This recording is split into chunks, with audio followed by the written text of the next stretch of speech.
예, 늘 언제나 우리 빛과 사랑이 넘쳐나는 그곳 천국 본향 늘 소망하며 나아가는 저희 소망교회 성도님들 되어지기를 주의 이름으로 축원합니다. 자, 오늘 이 오후 우리 함께 경청할 하나님의 말씀 사무엘상 28장 3절로부터 7절까지의 말씀입니다. 사무엘상 28장 3절로 7절까지의 말씀. 자, 우리 교독하면서 또 올려드리도록 하십시다. 사무엘상 28장 3절로부터 7절입니다. 사무엘이 죽었으므로 온 이스라엘이 그를 두고 슬피 울며 그의 고향 라마에 장사하였고 사울은 신접한 자와 박수를 그 땅에서 쫓아내었더라.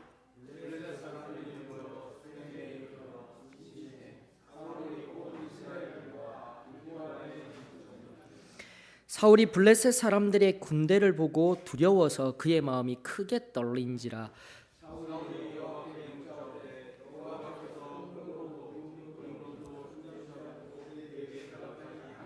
다 같이요. 사울이 그의 신하들에게 이르되 나를 위하여 신접한 여인을 찾으라.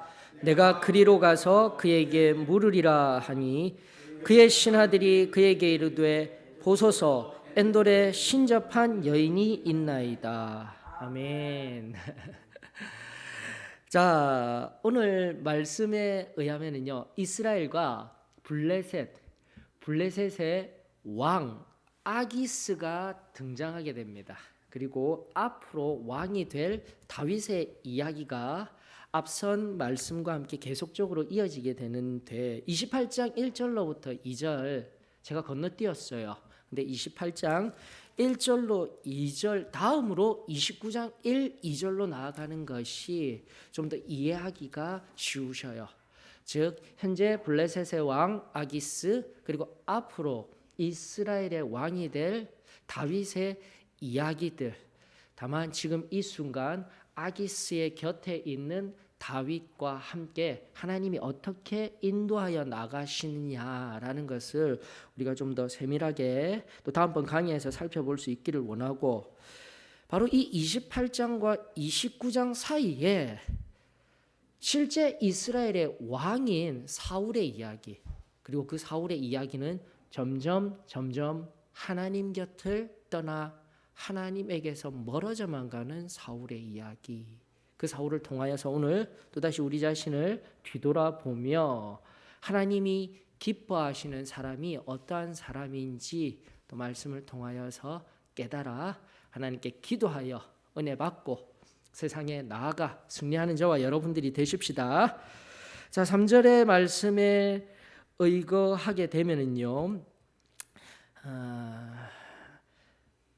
다시 한 번 더 원래 25장 1절에 사울의 죽음이 나오게 되며 28장 3절에 한 번 더 사무엘의 죽음에 관하여서 이야기하고 있습니다. 즉 25장 1절에 있었던 말씀이 실제적 사실이고, 여기서는 이 죽음과 함께 사울이 행하였던 행적을 하나 소개하고 난 연후 지금 주요한 28장에 성경이 말하고 있는 주요한 사울의 행적을 찾아보려고 하는 것이죠. 그래서 3절은 한 번 더 사무엘의 죽음을 과거에 있었던 일이지만 한 번 더 회상하는 시인으로 여러분들이 생각하시면 좋으실 것 같으셔요. 사무엘의 고향 라마에서 죽게 되었을 때 성경은 말하기를 온 이스라엘이 그를 두고 슬퍼하였다라고 이야기를 합니다. 실제적으로 이스라엘을 이끌며 이스라엘의 영적 상태를 돌보던 목자와 같은 사무엘의 죽음 앞에서 사울은 정치적인 결단을 하게 됩니다. 어떤 정치적인 결단입니까? 당시 성행하고 있던 이스라엘 땅에 횡행하고 있던 신접한 자와 무당, 즉 하나님을 안다 하면서도 하나님만 섬기는 이스라엘 백성이 아니라 신접한 자도 찾아가며 무당도 찾아가며 이미 이 가나안 땅의 혼합주의, 즉 이스라엘의 여호와 하나님도 알고 또 다른 신도 찾고 있는 시작한 이 이스라엘의 백성들의 상태들을 다시 한 번 더 상기시키는 말씀이죠. 그리하 했을 때 사울은 진정으로 이스라엘 백성들의 평안함을 위해서 한 것이 아니라 잠깐 이 신접한 자와 무당을 이스라엘 땅에서 그 땅에서 쫓아내었더라라고 성경이 진술하고 있습니다. 왜입니까? 오늘 본문 우리가 함께한 이 본문의 마지막 7절에 다시 한번 그 쫓아내었던 신접한 여인을 찾는 장면에서 이것은 정말 그가 신앙에 의하여서 여호와 하나님을 사랑함으로 하였던 행위가 아니라 잠깐 이제는 이 땅 가운데서 볼 수 없는 사무엘을 위한 것도 아닌 사무엘을 대체할 자신의 욕망에 의하여서 정치적 야망에 의하여서 행한 행위였다라는 것을 3절이 한번 일깨우고 있는 거죠. 사랑하는 성도 여러분, 오늘 또다시 우리 교회 안에 우리의 삶 안에 누군가의 아픔을 대신하며 그 아픔을 대신한 곳에 위로와 평안을 주는 인생이 아니라 혹시라도 그 아픔을 대체하여 그 자리를 대체하여 내가 그 자리를 꿰차거나 그 아픔을 빼앗아 버리고 내가 영향력을 나타내려고 하는 우리 안에 엄밀한 교만과 허영은 없는지 오늘 말씀 앞에서 우리 자신을 사울의 모습과 투영하며 점검할 수 있기를 원합니다. 자, 그러면서 이 성경은 또다시 우리들에게 이야기하길 6절로 넘어가기 전에 여러분들 이 지금 본문 속에서 가장 3번이나 등장하는 중요한 한 사람, 중요하지는 않은데 3번이나 등장한 사람이 누구냐면 신접한 자예요. 신접한 자라는 용어가 계속해서 등장하고 있습니다. 근데 이 신접한 자라는 용어 하오보트라는 이 말의 의미는 히브리어 아브에서 왔다라고 추정을 합니다. 구약학자들도 이 용어가 도대체 무슨 뜻인 줄 잘 이해를 못해요. 하오보트가 어디에서 왔을까? 그래서 한글 성경은 신접한 자가 되어 있는데 이유는 간단합니다. 이 히브리어 아부에서 왔다라는 아부는 여러분들 잘 알고 계시는 아바, 아빠, 아버지라는 뜻이에요. 그러면서 아바라는 말, 내 목소리에서 나오는 아바라는 말을 그저 의미를 알 수 없이 중얼중얼 거리듯 하는 사람, 이런 의미에서 지금 신접하는 자라고 불렀던 거예요. 그냥 이런 식으로 이야기를 하면서 무언가 어떠한 특별한 것에 의하여서 영향을 받고 있으며 특별한 말을 할 수 있는 것과 같이 여기는 그런 용어로 등장하고 있는 거예요. 악합니다, 여러분들. 하나님의 말씀 레위기, 신명기 특별히 찾아보지는 않으셔도 됩니다. 레위기 19장 그리고 신명기 18장에 의거하면 이러한 신접한 자나 박수 무당들은 하나님 앞에서 쫓아내는 것을 넘어 처형할 것을 명령하고 있습니다. 악하다라고 성경은 말하고 있었어요. 율법은 말하고 있었어요.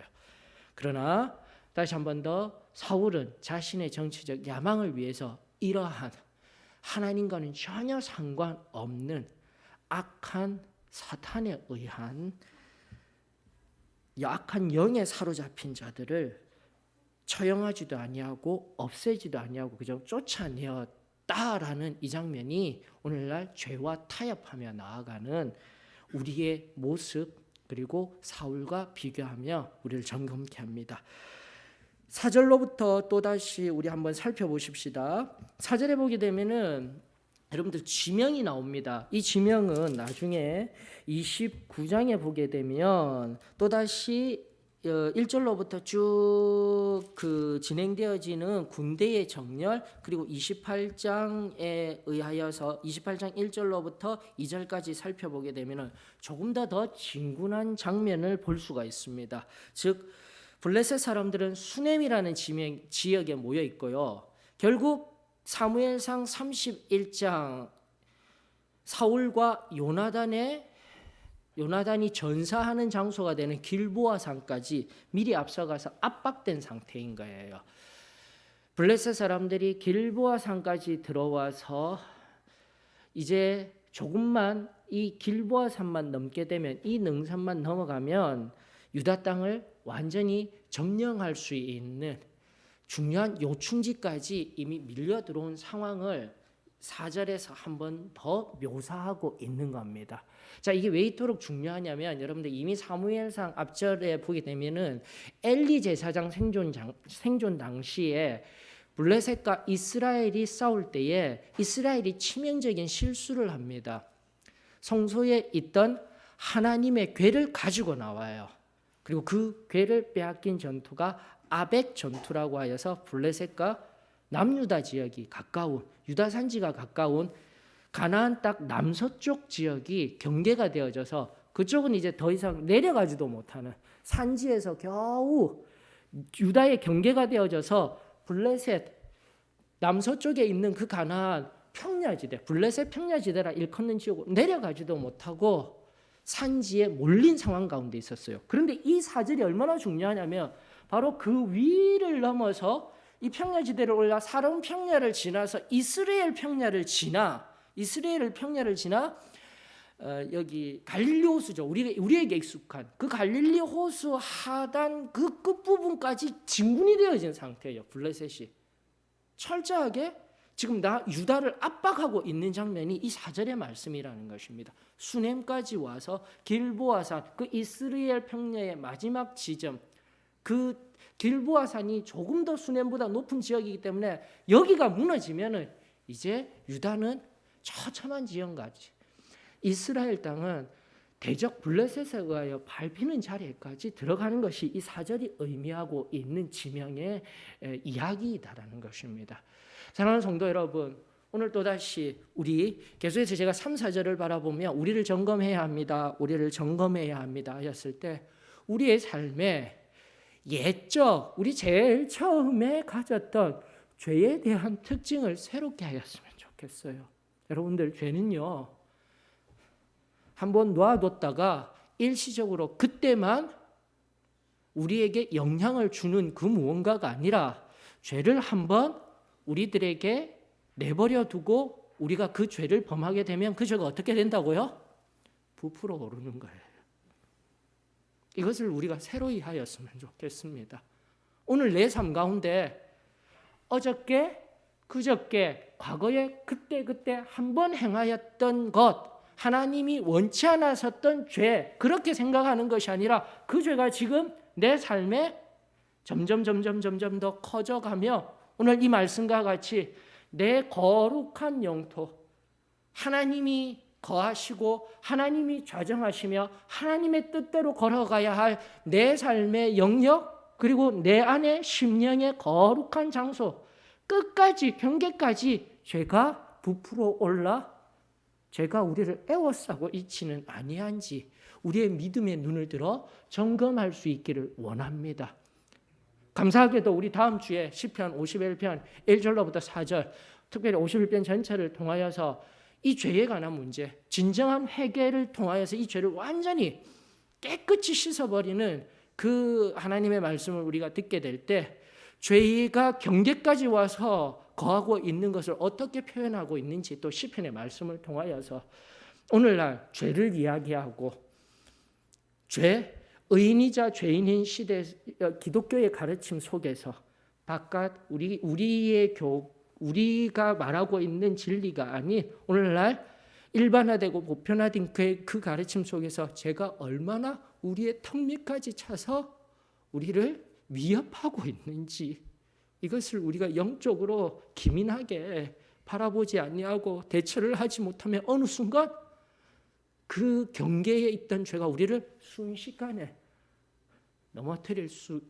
있다라는 것을 우리가 기억할 수 있기를 원합니다. 다시 한 번 더, 죄로부터 승리케 하시고 그 경계, 아무리 턱밑까지 다다른 죄의 영향력이라 할지라도, 죄라 할지라도 하나님이 다시금 나를 붙들어 주시며 성령 하나님이 나로 다시금 일으켜 세워주시며 난 넉넉하게 승리할 줄 믿습니다. 어떠한 고된 상황 속에서도, 어떠한 영적인 전투의 상황 속에서도 이제 정말 마지막 얼마 남지 아니하는 우리의 영토라 할지라도 하나님이 개입하시면, 하나님이 우리와 함께 하시면 우리의 삶은 참된 승리로 역전되어지게 될 줄 믿습니다. 그 믿음이 바로 우리의 승리의 삶의 믿음입니다. 이것을 언제나 성령 하나님과 서로히 할 수 있는 저와 여러분들이 되었으면 참으로 좋겠습니다. 바로 이거예요. 우리는 두려워하면 안 됩니다.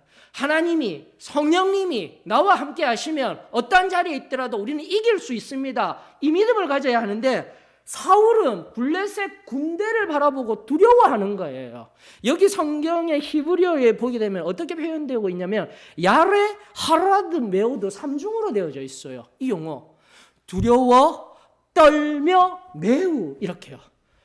두려워 있는 상태 하나만 해도 굉장한 용어인데, 블레셋 군대를 바라보며 턱 밑까지 이르는 그들의 군대 대열을 바라보며 두렵다, 이런 표현도 하나님 앞에선 하나님의 자녀들에게는 잘못된 모습이자 또다시 정말로 두려운 상태이구나 한데, 하나 더 들어가는 거예요. 떨며라는 하라드 용어까지 들어가고, 거기에다가 그 모든 것을 꾸며주는 부사 메오드가 들어가서요, 삼중의 구조로 얼마나 두렵고 떨리고 있는지, 이게 사울의 상태인 거예요, 여러분들. 사랑하는 성도 여러분, 다시금 이 사울의 모습 속에서 오늘 우리의 모습이 아니어지기를 주의 이름으로 축원합니다. 우리 앞전에 우리 고백한 것과 같이 우리의 삶은요, 예수님이 우리 안에 거하시고 성령 하나님이 우리 안에 거하시면 우리는 결코 두렵고 떨리는 삶을 살 수가 없습니다. 어떠한 상황 속에서도 우리 주님으로 말미암아 우리 하나님 앞에 담대함으로 일어서는 저와 여러분들이 되어지게 될 줄 저는 믿습니다. 이 말씀이 새로워졌으면 좋겠어요. 그 앞에서 사울이 여호와를 찾기는 찾아요. 여호와를 찾기는 찾는데 성경은 말합니다. 꿈에서도 우림으로도 선지자도 아무도 말하지 아니하고 하나님이 응답하지 않습니다라고 이야기를 하고 있습니다. 특별히 구약 성경 속에서 이 세 가지 하나님의 뜻을 나타내는 기능의 요소, 하나님의 뜻을 밝히 보여주는 대상이 되는 것이 바로 꿈, 그리고 선지자, 여기까지 하는 게, 우림은 뭡니까? 우림은 바로 제사장과 연관되어 있어요. 제사장이 여기 자신 앞에 그 모든 옷을 입고 자그마한 보석함이 있는데 거기에 우림과 둠밈이라는 것이 들어가 있습니다. 우림과 둠밈. 그래서 그 우림과 둠밈을 통해서 우림, 간단하게 이야기하면 우림과 둠밈이란 용어도 구약학자들이 잘 이해를 못해요. 어떤 뜻인지를 몰라요. 그런데 가부를 묻는 것이라고 여기면 되는 거예요. 우림은 뭘까요? Yes. 둠밈은요? No. 이 정도로서 하나님 앞에 뜻을 묻는 건데, 여기서는 뭐예요? 사울의 또 숨은 마음이 등장합니다. 우림과 둠밈이 아니라, 성경은 분명히 우림과 둠밈을 통하여서 하나님의 뜻을 알아야 되는데, 지금 사울에게서는 무조건 예스만 나오기를 원하는 거예요. 자기 뜻대로만 되어지기를 원하는 거예요. 중요한 하나의 교훈이 또 등장합니다. 내 뜻대로 하나님 이루어 주시옵소서. 아멘, 감사드립니다. 아무도 아멘을 안 하셨어요. 이게 맞는 거예요. 내 뜻대로 하나님 들어 주시옵소서. 이것은 기도가 아닙니다. 사랑하는 성도 여러분, 우리의 기도가 바뀌어져야 합니다. 하나님의 뜻대로 되어지기를 원합니다. 이것이 우리 삶에 아무것도 아닌 것 같지만, 우리의 기도가 또다시, 이 기도가 뭐가 그렇게 특별합니까? 무엇이 그렇게 다릅니까? 전혀 다른 거예요. 하나님, 때 쓰듯이 하나님 내 뜻대로 해주세요. 응답하지 아니하시면 아니 계신 하나님 어디 계셔요? 아직도 이러한 신앙의 자리에 머물고 있다면 내가 얕은 자리에 있습니다. 하나님, 더 깊은 은혜의 자리로 나아가기를 원합니다. 우림과 둠민, 하나님의 뜻대로 yes, no 말씀하여 주시옵소서. 그 하나님을 향한 신실한 믿음의 고백이 저와 여러분들의 고백이 되어지기를 주의 이름으로 축원합니다. 마지막 7절을 통하여서 우리가 또다시 바라볼 수 있는 것은 앞서도 말씀드린 3절과 7절을 잠시 한번 비교해 보세요. 비교해 보세요.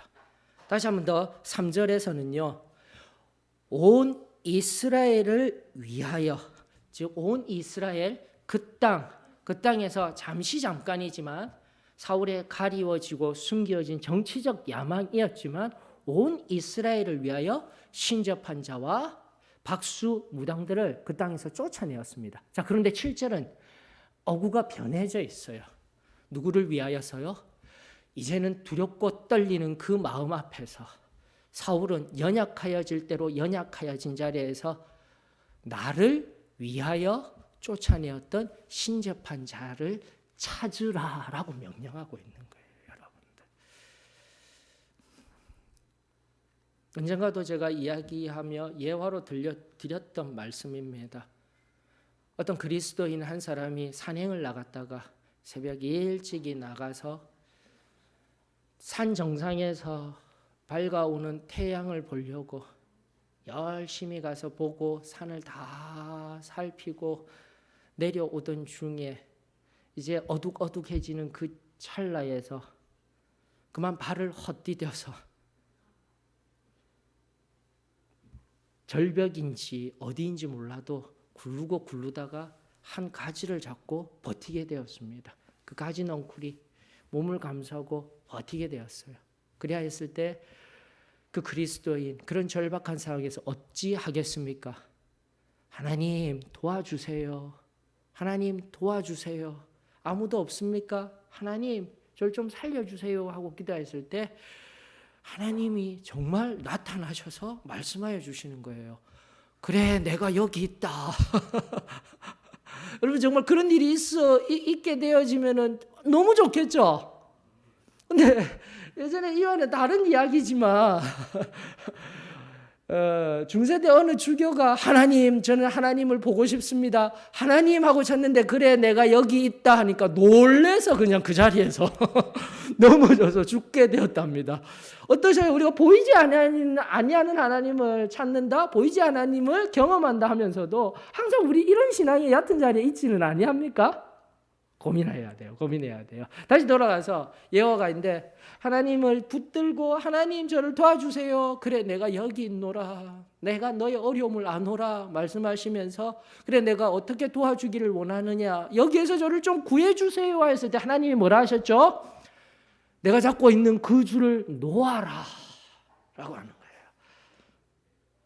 여러분들 하나님이 바로 이런 말씀을 해주시면 우리 모두 아멘으로 응답할 수 있기를 원합니다. 그런데 그 그리스도인은 뭐라고 했을까요?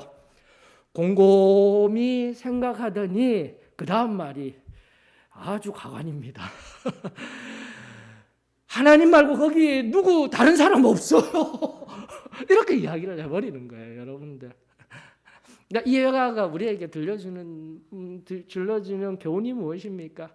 하나님은 지금도 우리들에게 말씀하시며 은혜 주십니다, 여러분들. 그러나 그 말씀과 인도하심이 나의 뜻과 나의 생각과 다를 때 우리는 어떻게 반응하고 있습니까?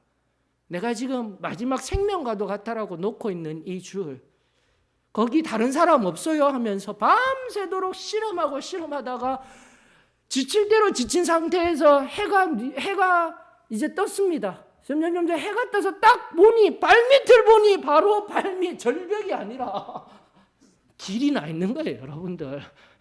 하나님은 바로 그렇게 일하셨던 거예요. 손만 놓으면 바로 딱 떨어져서 갈 수 있는 길이었는데 이 얼마나 어리석은 인생인 겁니까?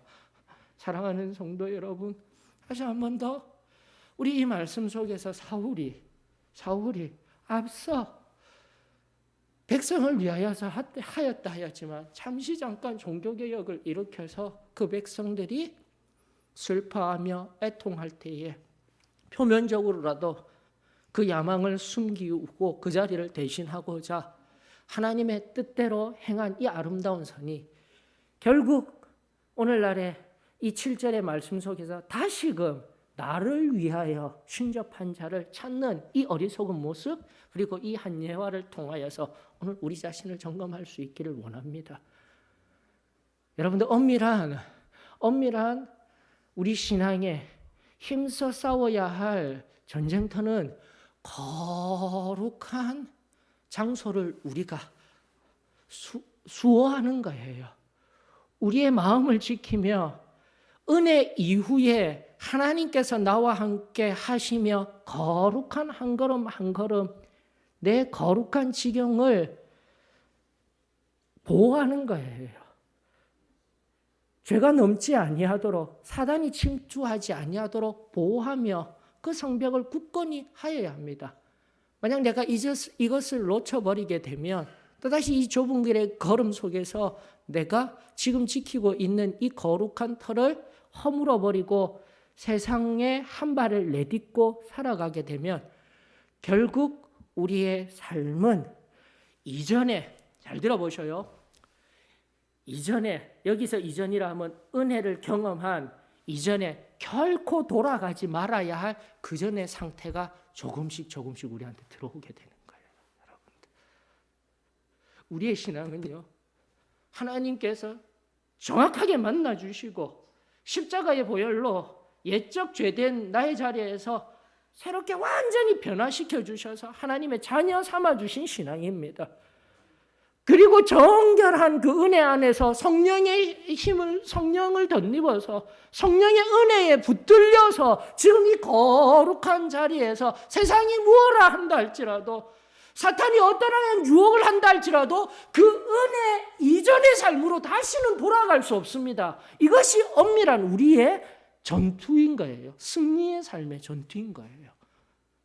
사랑하는 성도 여러분, 다시금 그 이전의 삶의 모습이 오늘 나의 삶 속에 조금씩 들어와 있다라면 오늘 본문적 이 사울과 같이 나를 위하여 신접한 여인을 찾으라 한 이 어리석은 사울의 말이 오늘 내 삶에 한 발을 내디든 세상과 벗하며 살아가고 있는 이전에 내가 즐기던 것과 함께하고 있는 삶의 모습으로 행여라도 내가 가리우고 숨기우는 죄의 모습이 투영되어진다면 오늘 겸손히 하나님 앞에 엎드려 또다시 새로워지는 보라 새 것이 되었도다 할 수 있는 은혜가 저와 여러분들에게 임하여지기를 주의 이름으로 축원합니다.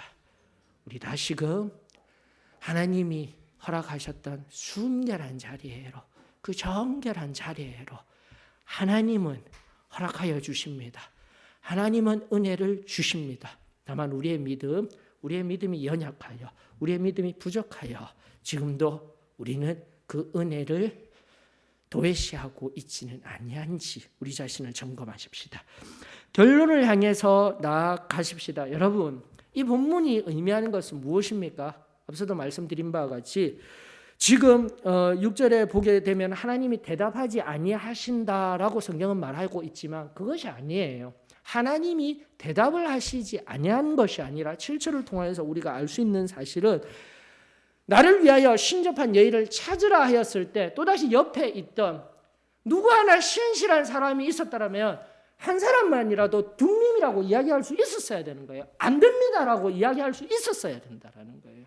그런데 아무도 이야기하지 못하고 바로 사울 그의 신하들이 누구를 찾아옵니까? 엔돌의 신접한 여인이 여기 있습니다.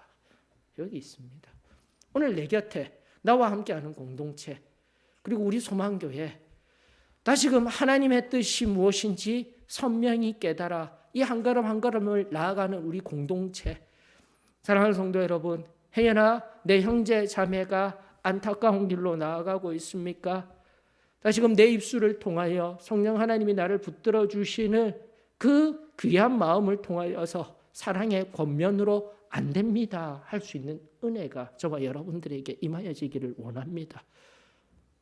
내 형제가 절벽을 향하여서 죽는 자리로 나아가는데 내가 아무 말도 하지 않으면 내가 하나님 앞에 섰을 때 하나님이 나에게 뭐라 하겠습니까?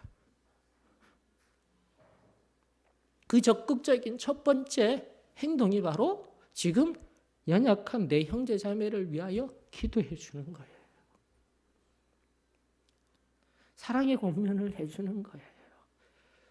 그리고 좀 더 깊은 그 연약한 형제 자매를 두루두루 그 삶을 살피워 내가 가지고 있는 물질, 내가 가지고 있는 시간, 내 자그마한 관심을 그 사랑하는 형제 자매에게 나타내는 거예요.